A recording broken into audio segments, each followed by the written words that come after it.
Welcome back to my channel. এখন বাজে সকাল 9টা, অনেকটা লেট হয়ে গেছে। আর আমার এখন সকালের কাজ হয়েছে, এখনও ব্রাশ করা হয়নি, তো ভাবলাম তোমাদের সাথে একটু কথা বলে নিই। চা খেয়ে নেবো আগে, তারপর হবে। প্রাচী করে নিয়েছে চা, এই যে দেখো চা, চা ওষুধ সব একসাথে রাখা আছে। আমার সকাল সকাল উঠে আগে ওষুধ খাওয়া আমার কাজ। তোমাদের বলেছি থাইরয়েড প্রবলেমের জন্য, তো আগে ওষুধ খাবো, মুখে জল দিয়ে চা খাবো, তারপর ব্রাশ করবো। আর এদিকে ঝাড় দেওয়া আমার সাথে হয়ে গেছে, তারপরে কিছু হবে। তো প্রাচী আজকে স্কুল যাবে, তো আগে রান্না করবো, তারপর কিছু। তো চলো পরে আসছি আবার, সাথে থাকো বন্ধুরা। আশা করি ভিডিওটা তোমাদের ভালো লাগবে।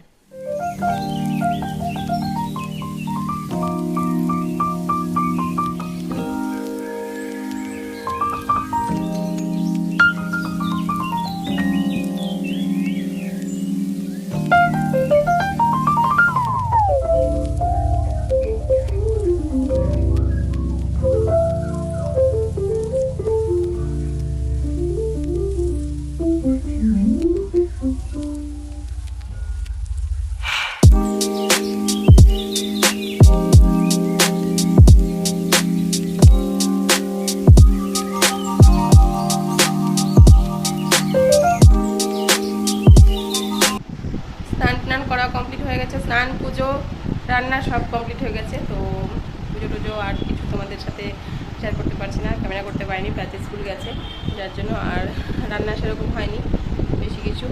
এই যে একটা ঝোল আর ভাত হয়েছে, মা বসিয়েছে, মা খাবে শুধু ভাত, প্রাচী তো স্কুল চলে গেছে। আর আমিও আজকে খাবো।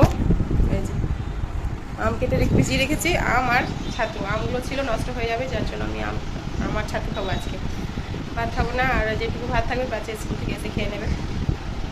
তো আমি আর আম ছাতু খাবো, আর মা একটা ঝোল আর ভাত মায় বসিয়েছিল, আমি না হলাম, মাকে খেতে দিলাম। তো যার জন্য আমি শর্টটা শেয়ার করতে পারছি না। রান্না হয়নি সেরকম ভালো, ভালো বলতে সেরকম কিছুই হয়নি। একটা ঝোল আর ভাত হয়েছে, মা খাচ্ছে, লেবু দিয়ে, খাওয়ার রুচি নেই, শরীর ভালো নেই। আর আমি খাবো এখন আমার ছাতু। তো চলো এখন আমটা কাটি, সাথে আম কাটবো, তারপর খেয়ে দে, তারপর আবার আসছি।